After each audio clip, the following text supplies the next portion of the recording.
പത്തനംതിട്ട ജില്ലയിലെ വള്ളിക്കോടെന്ന് പറഞ്ഞ സ്ഥലത്താണ് ഈ വീട് സ്ഥിതി ചെയ്യുന്നത്. വലിയപറമ്പിൽ നിന്നാണ് വീട്ടുപേര്. അച്ഛനിൽ നിന്നും മുത്തശ്ശനിൽ നിന്നും പൂർവികളിൽ നിന്നും കേട്ട കുറച്ച് അറിവുകൾ, അച്ഛനിൽ നിന്ന് കിട്ടിയ കുറച്ച് അറിവുകൾ, ഒരു 200 വർഷം മേളിലുള്ള അതിപുരാതനമായൊരു വീടാണിത്. ഈ വീട് അതുപോലെ നിർത്തിയിരിക്കുകയാണ്. പിന്നെ ഈ വീടിന് ഞങ്ങൾ പൂർവികരൊക്കെ തട്ടയിൽ നിന്ന് വന്നെന്നാണ് പറയപ്പെടുന്നത്. തട്ടയിൽ എന്ന് പറഞ്ഞാൽ അടുത്തൊരു പ്രദേശമുണ്ട്, തട്ട. അവിടുന്ന് വന്നു. ഗുരുനിത്യതിനി എന്ന് പറയുന്ന സ്വാമി അച്ഛൻ്റെ ജ്യേഷ്ഠനാണ്, ഒരു ചേട്ടത്തിയനിയത്തി മക്കളാണ്. പിന്നെ ഞങ്ങൾക്ക് തട്ടയിലൊരു കുടുംബക്ഷേത്രമുണ്ട്, അതും നല്ലതായിട്ട് പോകുന്നുണ്ട്. പിന്നെ ഗുരുനിത്യതിനി അദ്ദേഹം ജീവിച്ചിരിക്കുമ്പോൾ കൃത്യമായിട്ട് ഇടയ്ക്കിടയ്ക്ക് ഇവിടെ വരികയും മുത്തശ്ശിയെ കാണുകയും ഇവിടുന്ന് നേരെ അങ്ങ് കൂടുതലേക്ക് പോവുകയും ചെയ്യുമായിരുന്നു. പിന്നെ പ്രഗത്ഭരായ സ്വാമിമാർ, ശിവഗിരിയിൽ നിന്ന് വരുന്ന ശിവാനന്ദ സ്വാമികളെ, പിന്നെ അദ്ദേഹം മരിച്ചുപോയി, പിന്നെ നമ്മുടെ പ്രകാശാനന്ദ സ്വാമികളെ, ഇവരെല്ലാം ഇവിടെ വന്ന തെക്കിനിയിൽ വരുമ്പോഴെല്ലാവരും തെക്കിനിയിലാണ് താമസിക്കുന്നത്. പിന്നെ ഞങ്ങളുടെ അടുത്തുള്ള കൃഷ്ണക്ഷേത്രത്തിലെ ഒരു ഉത്സവത്തിന് നമ്മുടെ താഴെമഠത്തിലെ അവർ പൂജിക്കാൻ വരികയും, അപ്പോൾ അവിടെ ഇല്ല അവരവിടെ ഇല്ലായിരുന്നു. അപ്പോൾ ഉണ്ണികൃഷ്ണൻ നമ്പൂരി എന്നോട് പറഞ്ഞു നമ്മുടെ തെക്കിനി ഒന്ന് റെഡിയാക്കി ഇടണം. അപ്പോൾ ശുദ്ധവൃത്തിയായിട്ട് അതെല്ലാം ചെയ്ത് അവരിവിടെ വന്നു. അവരാ തെക്കിനിയിൽ താമസിച്ചിരുന്നു.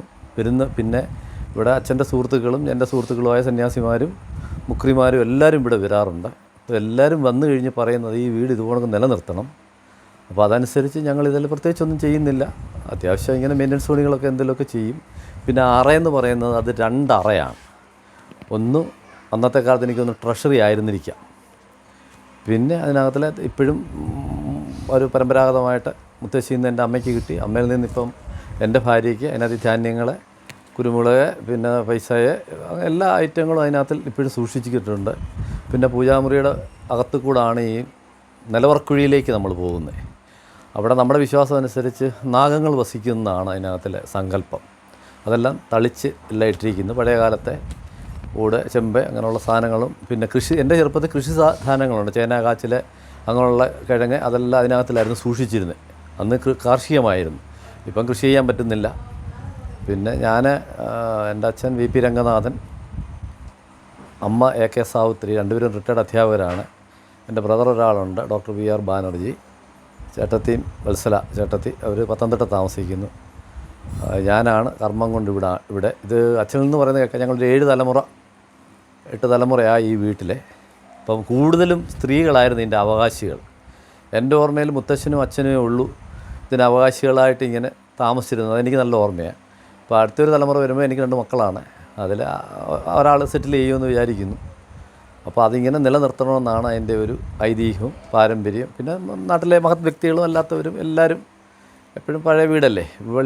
ഞങ്ങളുടെ പഞ്ചായത്തിൽ ഇതുപോലൊക്കെ പുരാതനമായൊരു വീട് ഇല്ല. എല്ലാം കൊണ്ടും എൻ്റെ ചിത്രപ്പണികളും വ്യാളിമുഖം, ആര് വന്നാലും ആ തെക്കിനിയിലാണ് അവർ വിശ്രമിക്കാൻ ഇഷ്ടപ്പെടുന്നത്. പൂമുഖത്ത് ഇവിടെ വന്നിരുന്നാലും നമുക്ക് അങ്ങോട്ട് പോകാം, അവിടെ ഇരിക്കാം, 10 മിനിറ്റ് അവർ അതിൻ്റെ കീഴിലിരിക്കും. പിന്നെ ശിവഗിരി സ്വാമിമാർ വന്നാലും ഇപ്പോൾ ആര് വന്നാലും.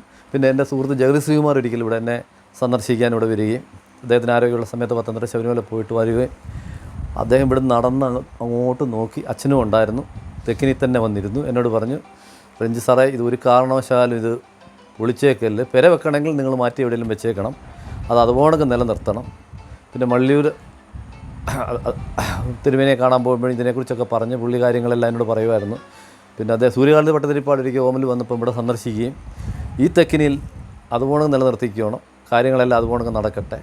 പിന്നെ ആ പുരാതന ഒരു രീതിയിലേക്ക് അത് ചെയ്തേക്കുന്നതും ഇപ്പോഴും മുറ്റത്ത് ഞങ്ങൾ മറ്റേ വെട്ടുകല്ലാണ് പാകിയേക്കുന്നത്, പഴയ കാലത്തെ മാതിരി തന്നെ. അപ്പോൾ എപ്പോഴും ഇവിടെ AC ആവശ്യമൊന്നുമില്ല, മൊത്തം തണുപ്പാണ്, ജനലുകളൊന്നുമില്ല, അടപ്പില്ല, അതെല്ലാം കാണാമല്ലോ. അതിനകത്ത് എയർ എപ്പോഴും കയറി ഇറങ്ങി ഇങ്ങനെ പോകുന്ന ഒരു സംവിധാനമാണ്.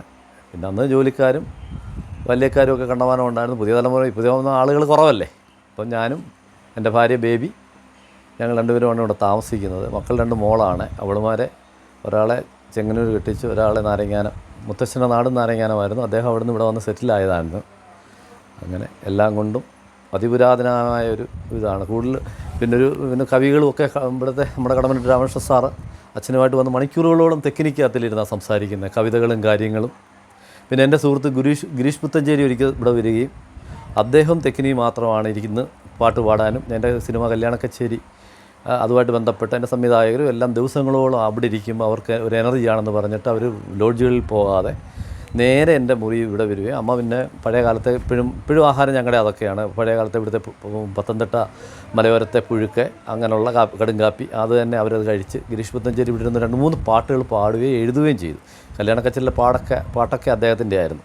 അപ്പോൾ അദ്ദേഹം അത് ഞാൻ സിനിമയുമായിട്ട് ബന്ധപ്പെട്ട് ചെല്ലുമ്പം പലരോടും പറയുകയും അവരെല്ലാം ഈ വീട് കാണണമെന്ന് പലരുടെ വരികയും ചെയ്തു. പലരോട് വരികയും ചെയ്യുമായിരുന്നു. അങ്ങനെ ഇത് അതുപോലൊക്കെ നിലനിർത്തുകയാണ് ഇത്. അങ്ങനെയുള്ളൊരു സംഭവമാണ്.